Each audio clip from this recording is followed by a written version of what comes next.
Hey there, Joe DeSanto. How are you? Thanks for joining me in my car right now. Yeah, I'm on a road trip here, so I got a long driving day and figured I'm just sitting here, so I'm going to make some videos. So what I want to talk about in this video, as the title suggests, is what personal finance is, or what it is to me. I think when you ask people what they think personal finance is, oftentimes people say budgeting, being mindful of your money, making sure you don't spend too much, knowing where your money goes. And that, of course, is all true and a very important aspect.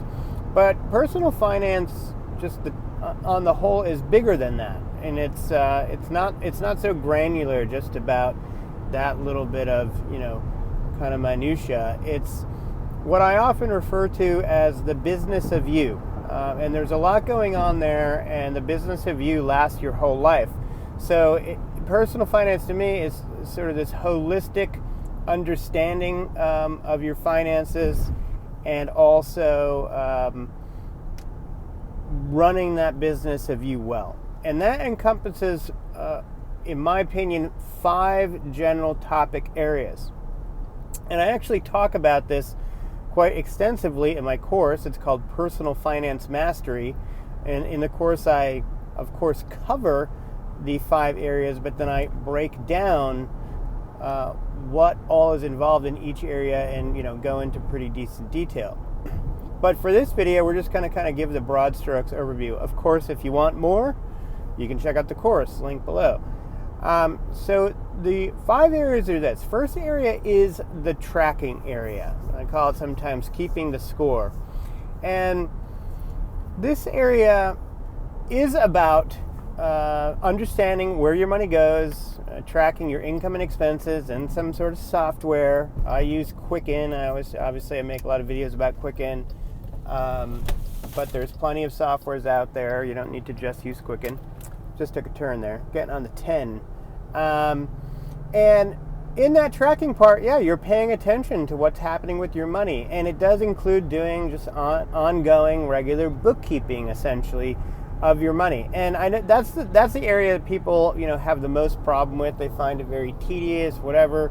And, admittedly, it's not the funnest way to spend an hour, but it's not that hard, and software makes it really easy to do. But it's incredibly important because it gives you, one, it validates what's happening, and it gives you data to make good decisions going forward. So it ensures you're on the right path and you're doing what you need to do, and then it helps you to make better decisions going forward, better financial decisions.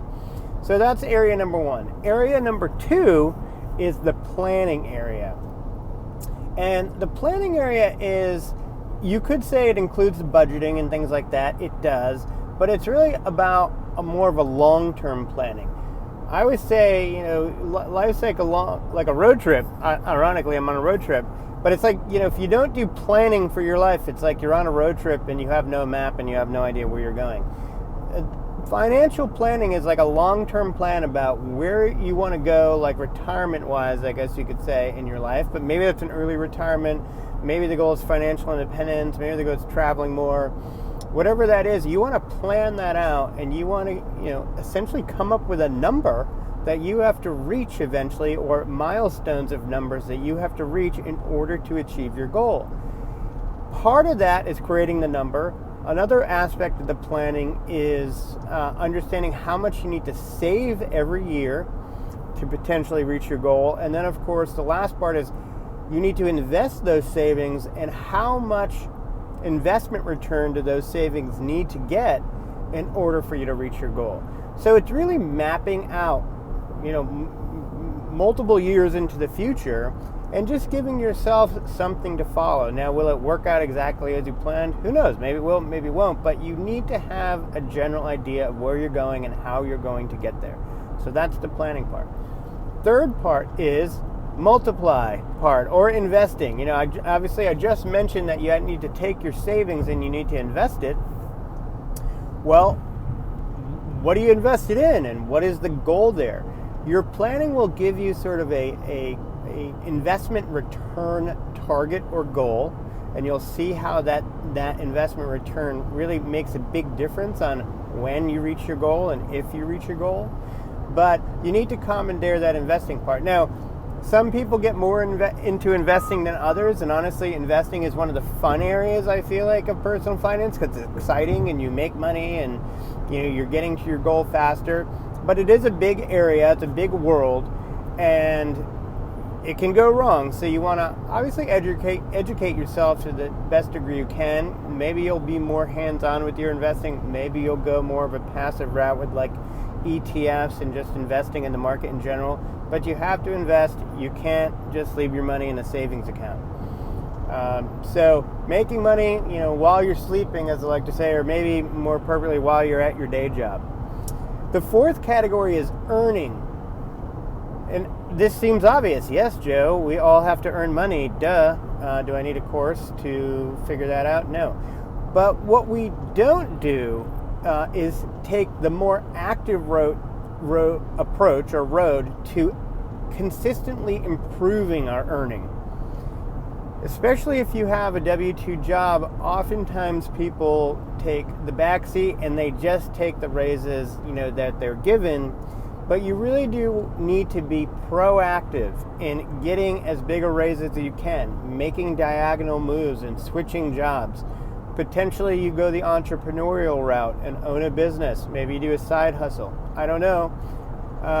Obviously it's different for each person, but however it is you're making your money, you really need to focus on continually making more money and getting a higher rate of savings into that investing area. So focusing on earning and paying attention to that. And in considering that you're the CEO of the business of you, that's what CEOs do. They make sure that the company is continuing to make money in the areas it's been making money and find new areas of revenue.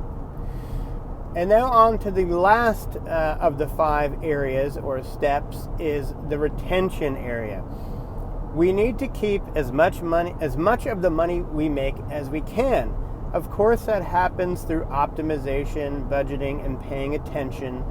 But a large way that happens is through being efficient in terms of taxes. You'll see if you take the course that if you own a business, you're going to be afforded more opportunity for tax savings.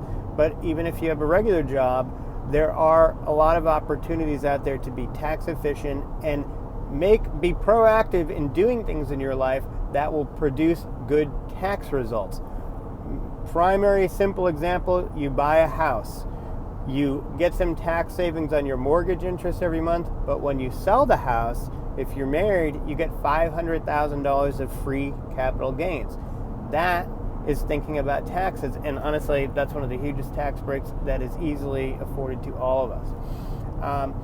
So it's a bigger thing, personal finance, than just minding the till, so to speak. Of course, that's a component, but we really need to be thinking about our lives and our financial lives as the business of us, and it's a long road, and we need to do forward thinking and forward planning, and then also be strategic about protecting what we make along the way. So if that sounds interesting to you, please check out the course. I have in there a quick 1-hour workshop that really is a fast way for you to dive a little deeper into all the things I just talked about and really get a good solid understanding of personal finance overall. And then of course the rest of the course goes into each area in more detail and walks you through how to commandeer that area. All right, thanks so much. See you next time.